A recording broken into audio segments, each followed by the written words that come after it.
শীত তো ভালো জমিয়েই পড়েছে। আর শীতকালে শুটকি মাছ খাবো না তাই কখনো হয়? জানি এটা স্বাস্থ্যের জন্য অতটাও ভালো না, কিন্তু সপ্তাহে একবার দুইবার হলে মন্দ হয় না। তো আজ চলুন শুরু করি রেসিপিটা।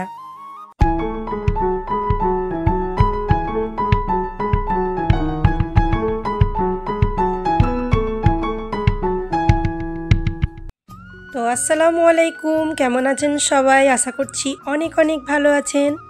আর শীত অনেক পড়ে গিয়েছে, তাই এই শীতে ভাবছি একটু শুটকি মাছ রান্না করব।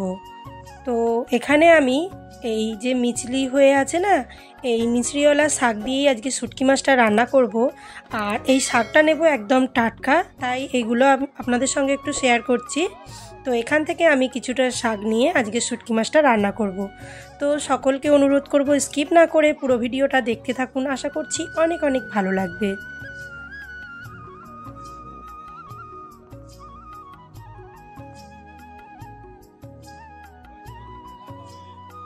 তো এখান থেকে কিছুটা শাক আমি মিচলি সহ কেটে নিয়ে এসেছি। তো এটাই আজকে রান্না করব। তো প্রথমে এখানে ভালো করে বেছে নেব। আর এখানে আমি এই 1 পিস তরোয়াল শুটকি এই মাছটা নিয়েছি, একটা পেঁয়াজ নিয়েছি বড় সাইজের, আর মাছটা আমি কেটে নিচ্ছি।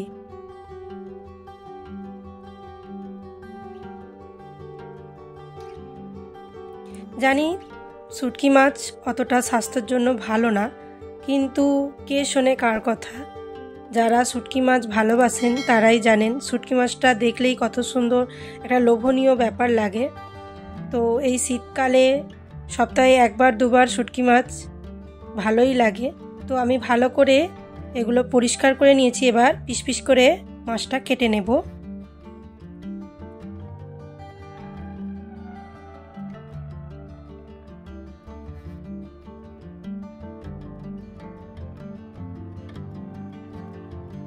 এইভাবে পিস পিস করে কেটে নেব।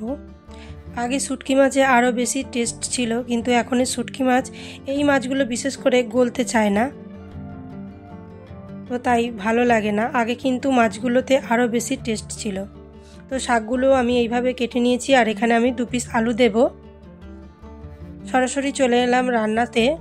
একটু বেশি করেই সরিষার তেল দিতে হয় এখানে। তেলটা গরম হয়ে গেলে এখানে কুচিয়ে রাখা পেঁয়াজটা আমি দিয়ে দেব।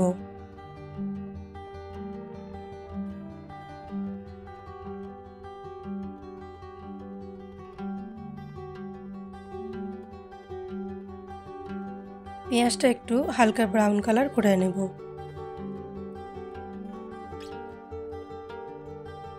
এই পর্যায়ে আমি কেটে রাখা শুটকি মাছটা দিয়ে দেব।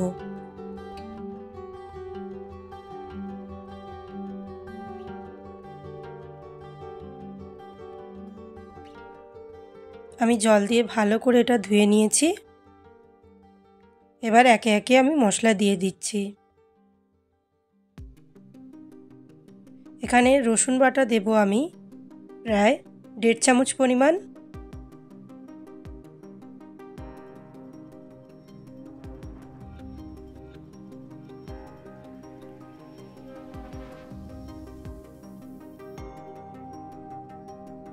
রসুনটাকেও তেলের মধ্যে একটু ভালো করে কষিয়ে নেব। এবার দেব একে একে বাকি মশলাগুলো।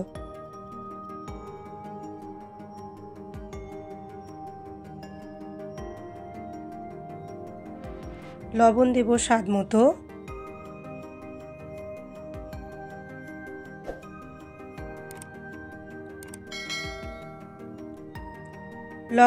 লঙ্কার গুঁড়ো দিচ্ছি এখানে প্রায় 1 চামচ পরিমাণ। আপনারা ঝালটা আপনাদের প্রয়োজন অনুযায়ী দিতে পারেন।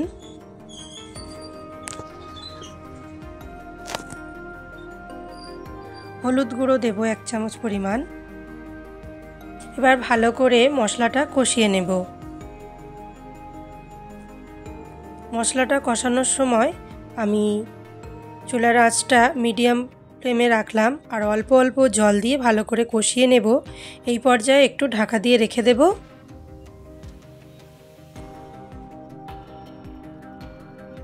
ভালো করে কষিয়ে নেব আর অল্প অল্প করে জল দেব।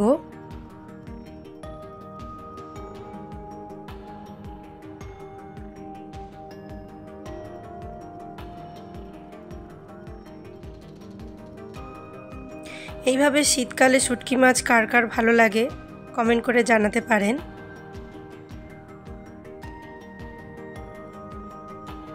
আমার তো শুটকি মাছ যা দিয়েই রান্না করা হয় খুবই ভালো লাগে।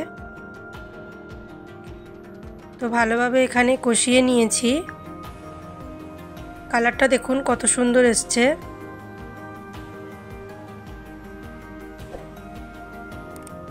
এই পর্যায়ে আমি প্রায় 1 চামচ পরিমাণ জিরে মরিচের গুঁড়ো দিয়ে দেব, দিয়ে আবারও একটুখানি কষে নেব।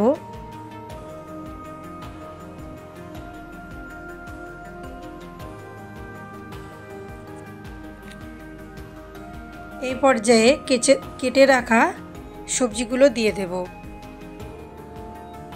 কেটে রাখা পুঁই শাক, মিচুলি, আলু সব একসঙ্গে দিয়ে দেব।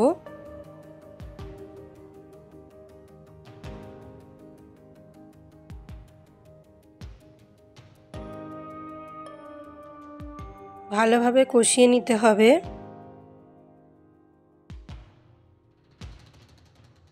এই পর্যায়ে একটু ঢাকা দিয়ে রাখবো।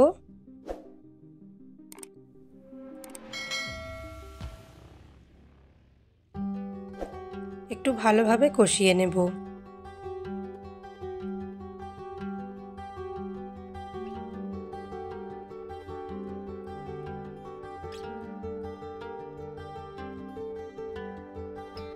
এইভাবে করে কিন্তু শুটকি মাছ রান্না করলে বাড়ির সকল মেম্বার যারা শুটকি মাছ খেতে পছন্দ করেন তারা কিন্তু খুব ভালোভাবে চেটেপুটে খাবেন। তো আমি এখানে বেশি জল দেব না, একদম অল্প পরিমাণ জল দেব যাতে করে আলুটা ডাঁটাগুলো সিদ্ধ হয়ে যায়। এই পর্যায়ে আমি ঢাকা দিয়ে মিডিয়াম করে রেখে দেব আলুগুলো সিদ্ধ হওয়া পর্যন্ত। দেখুন আলুগুলো সেদ্ধ হয়ে গিয়েছে। এই পর্যায়ে কিন্তু আমি আবারও ভালো করে কষিয়ে নেব যাতে করে যে আলুগুলো ভেঙে গিয়ে একটু তরকারিটা মাখা মাখা মতো হয়ে যায়। তার জন্য যে কোনো শাক আমি এইভাবেই রান্না করি, আলুগুলো ভেঙে গেলে শাকটা অনেকটা মাখা মাখা হয়ে যায়, অনেক টেস্টি লাগে। এই পর্যায়ে লবণের স্বাদটা চেখে নেব। লবণটা চেখে দেখব। তো খুব দারুণ রান্না হয়েছে, খুব দারুণ টেস্ট হয়েছে শুটকি মাছ রান্নাটা। তো আমার রান্না হয়ে গিয়েছে। এবার দেখুন আমি একটা বাটিতে তুলছি, একটু গরম গরম খাবো বলে। তো দেখুন কত সুন্দর দেখতে হয়েছে আর খেতেও কিন্তু দারুণ হয়েছে। এইভাবে শুটকি মাছ কে কে রান্না করেন কমেন্ট করে জানাবেন। আর দারুণ লেগেছিল আজকের ভিডিও। যদি আপনাদের ভালো লাগে অবশ্যই একটা লাইক করবেন। চ্যানেলে নতুন হলে চ্যানেলটা সাবস্ক্রাইব করে পাশে থাকা বেল অপশনটি অল করে রাখবেন। তো সকলকে অসংখ্য অসংখ্য ধন্যবাদ ভিডিওটার সাথে থাকার জন্য। তো আজকের রেসিপি আপনাদের কেমন লেগেছে কমেন্টের মাধ্যমে জানাতে ভুলবেন না। আর দেখা হচ্ছে নতুন কোনো ভিডিওর সঙ্গে। সবাই ভালো থাকবেন, সুস্থ থাকবেন। আল্লাহ হাফিজ।